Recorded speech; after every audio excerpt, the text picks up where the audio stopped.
loudly. I've got the Broncos. Get down! What? That is not true. Are you It is serious? true. That is not true. I can't believe it either. Well, he is 2-7. No, I'm not 2-7. And first of all, it's against the spread versus winners. It's 3-7 against the spread. I've picked more winners. That's not the point. Really, the Broncos? Wow. Here's my when we were here Monday, I did not think that I would be picking the Broncos. Mm-hmm.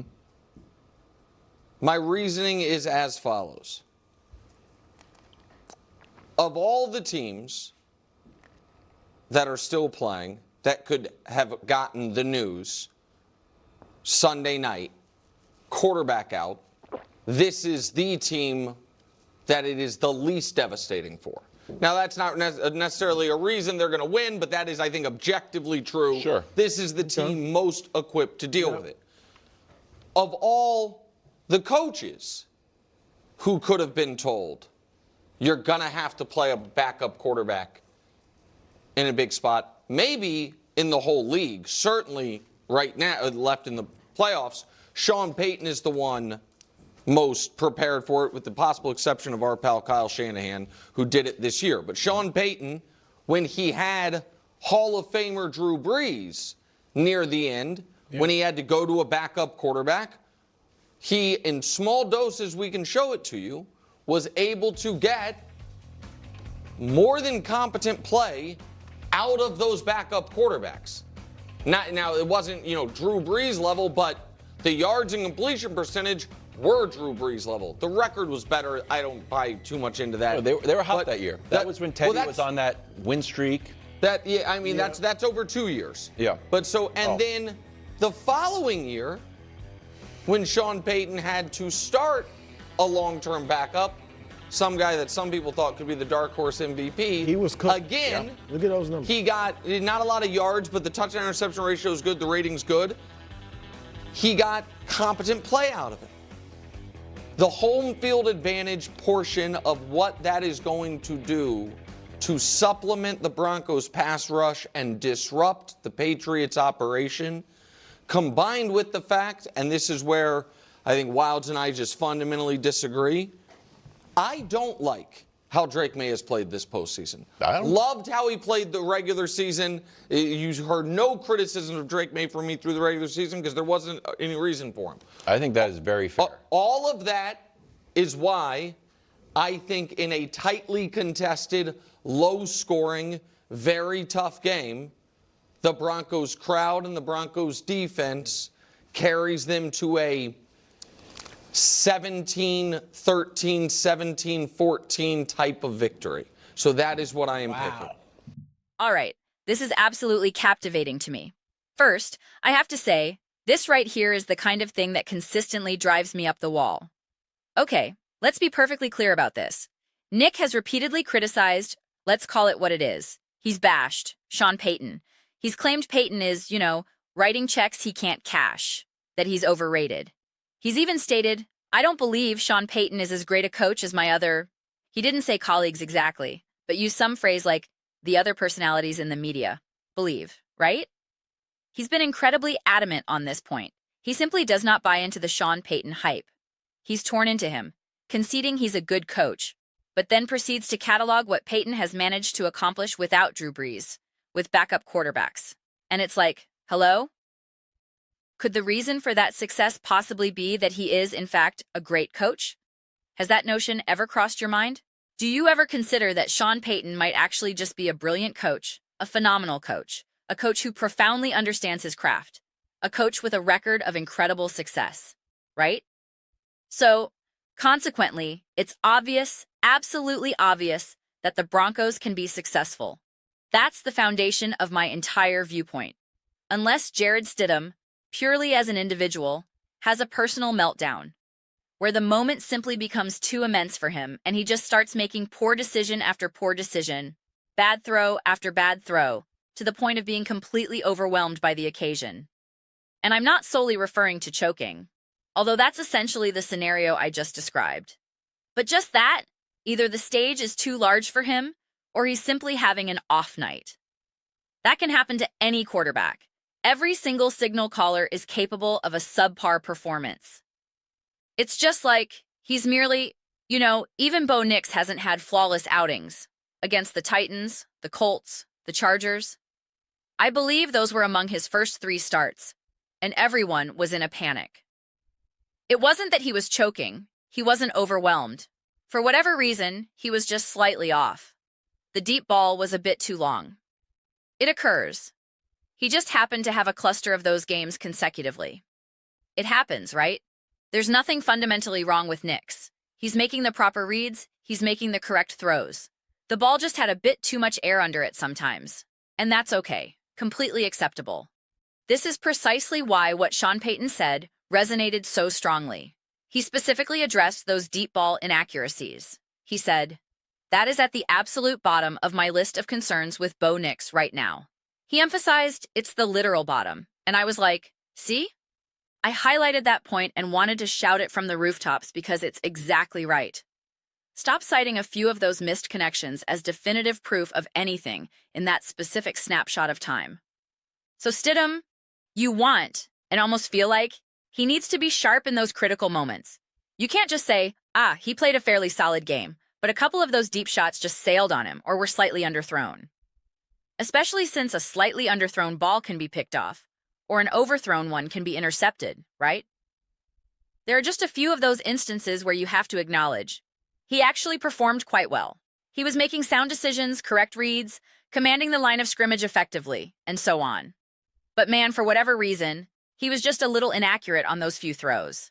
In a game like this, in a situation of this magnitude, that could have devastating consequences.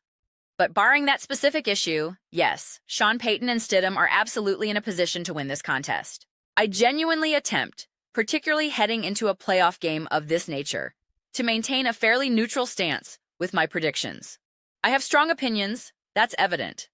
But regarding how I anticipate a game will unfold, just look back at every single playoff game we just watched. If you possessed any real certainty about how those games were going to transpire before they happened, then you're a veritable super genius. These games have all been utterly chaotic. I almost feel that Nick even providing a score prediction is nearly inappropriate. That's too strong a word, but perhaps irresponsible. To state this is what I think will happen is bold because, man, I have no clue. Yet I am confident. See, the moment I say I am confident of something, I immediately want to retract it. So it's a peculiar, almost contradictory position. But yes, I absolutely believe the Broncos are trending in that direction. Although now that Nick is voicing the same belief, I'm suddenly like, I don't know, man. I think you're overlooking something now. I think you're missing a key element. Drake May is legitimate. Drake May is outstanding. Under different circumstances, I'd feel far more assured that this Broncos defense would contain Drake May and truly be the deciding factor in why you win or lose this game. But then I revisit everything Trevor Lawrence did against Denver, and even Jordan Love, whose primary failing in that moment was some uncharacteristically poor play. A couple of gifts, sure. And again, the Broncos' offense was excellent, but Matt LaFleur placed Jordan Love in some challenging spots, and he was excelling, succeeding, getting the job done. Then he also contributed to his own downfall in a couple of those critical junctures. Therefore, where that coin is going to land on Sunday concerning this Denver Broncos defense and Drake May seems genuinely impossible to forecast. I can absolutely envision a scenario where Drake May is simply overwhelmed by everything coming at him. But I can also picture numerous moments where we'll all be saying, guys, Drake May is just spectacular, you know? He's just brilliant, capable of making that explosive play, able to escape pressure, whatever it may be. When you have that kind of back and forth potential, you think, okay, but then what about the other side of the ball? Because if we shift to the other side, we then have to evaluate Bo Nix.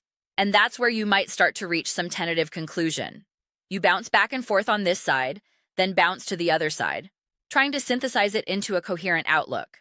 But now enter Jarrett Stidham, and you're left thinking, well, this is also a significant question mark at present.